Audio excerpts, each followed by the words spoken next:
வணக்கம் doctor Meera Sudhir. Central கவர்மெண்ட்டும் state கவர்மெண்ட்டும் நம்மளுடைய பாரம்பரிய மருத்துவத்தை நாட்டு மக்களுக்காக கொண்டு போகிறல முழு மூச்சோட செயல்பட்டு கொண்டிருக்காங்க.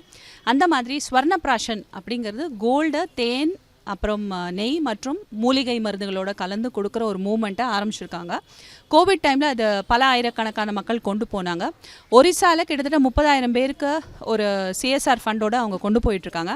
அந்த மாதிரி தமிழ்நாட்டிலையும் நம்ம ஸ்வர்ணப்ராஷன் மூமெண்ட் நம்மளுடைய சித்தா டாக்டர்ஸ் மற்றும் ஆயுர்வேதா டாக்டர்ஸுடைய துணையோட மற்றும் அலோபதி டாக்டர்ஸ்க்கும் இதனுடைய பெனிஃபிட்ஸை நம்ம எக்ஸ்பிளைன் பண்ணி கொண்டு போகணுங்கிறது நம்மளுடைய எய்ம். இதனுடைய நன்மைகளை குழந்தைகள் பிறந்த நாள் முதல் 16 வயசு வரைக்கும் இவங்க இந்த பெனிஃபிட்ஸை வந்து எக்ஸ்பீரியன்ஸ் பண்ண முடியும். இதை எப்படி சயின்டிஃபிக்காக கொண்டு போகிறோங்கிறதுல தான் நம்மளுடைய சக்ஸஸ் அமையும்.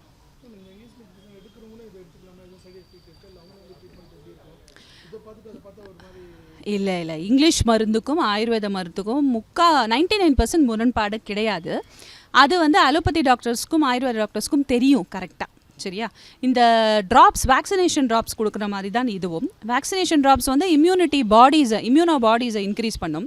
இது வந்து கோல்டு கலந்த மருந்து. இதனால உங்களுக்கு இமீடியட்டாக ஒரு இம்யூன் பாடி வந்து இன்க்ரீஸ் ஆகி அந்த மாதிரி ஒரு ரியாக்ஷன்லாம் உங்களுக்கு ஒன்றும் தெரியாது. இது கொடுத்துட்டு வர ஷீலம்னு சொல்லுவாங்க. நம்ம தேங்காய் எண்ணெயை டெய்லி சாப்பிட்டு வர முடி நல்லா வளரும் இல்லையா? தேங்காய் நல்லா சாப்பிட்டா உங்களுக்கு பிளட்டில் இருக்கிற கொலஸ்ட்ரால், நல்ல கொலஸ்ட்ரால் எல்லாம் கூடும். அந்த மாதிரி கோல்டு நீங்கள் மந்த்லி ஒன்ஸ் ட்ராப்ஸ் போட்டுட்டு வர இம்யூனிட்டி இம்ப்ரூவ் ஆகும். நியூரோமஸ்குலர் ஸ்கில் வந்து இம்ப்ரூவ் ஆகும்.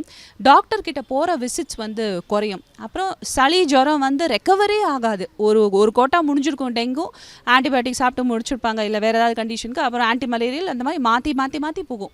இந்த பிரச்சனையெல்லாம் வராமல் இருக்கும். ஸோ அதனால் இதுக்கும் அதுக்கும் ஒரு இன்ட்ராக்ஷனும் இருக்காது. நீங்கள் அலோபதி டாக்டர்ஸ், ஆயுர்வேத டாக்டர்ஸுடைய அறிவுரையின் கீழே நீங்கள் எடுத்துக்கலாம். இல்லை ஒரு பிரச்சனையுமே வராது உங்களுக்கு.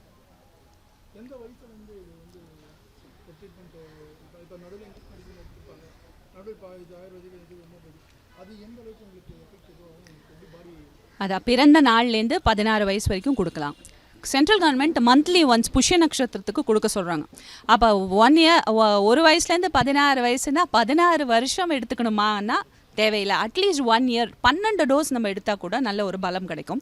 ஒரு டோஸ் எடுத்து முடிச்சுட்டு ஒரு 1 இயர் பிரேக் விட்டுட்டு நீங்கள் அடுத்த வருஷம் கூட எடுக்கலாம். ஸோ 16 இயர்ஸ்க்குள்ளே யார் வேணாலும் எடுத்துக்கலாம். அது ஒரு கோர்ஸ். அது வந்து வீக்கான இம்யூனிட்டி இருக்கிறவங்க, நல்ல பலமாக இருக்கிறவங்களுக்கு வேறு மாதிரி நம்ம சிஸ்டம் பண்ணலாம். இதெல்லாம் வந்து ஆயுர்வேத டாக்டர்ஸ் வந்து டெய்லர் பண்ணி அவங்க பலத்துக்கு ஏற்ற மாதிரி கொடுக்கலாம். இன்னும் சில பேருக்கு வந்து 21 நாள் கண்டினியூஸாக கொடுக்கலாம், 28 நாள் கண்டினியூஸாக கொடுக்கலாம், 45 நாள் கண்டினியூஸாக கொடுக்கலாம். அதோடைய டோஸும் எந்த மருந்தோடைய அனுபானம்னு சொல்லுவோம், எந்த மருந்து கூட கொடுக்குறோங்கிறத ஆயுர்வேத டாக்டர்ஸும் சித்தா டாக்டர்ஸும் தீர்மானம் பண்ணுவாங்க.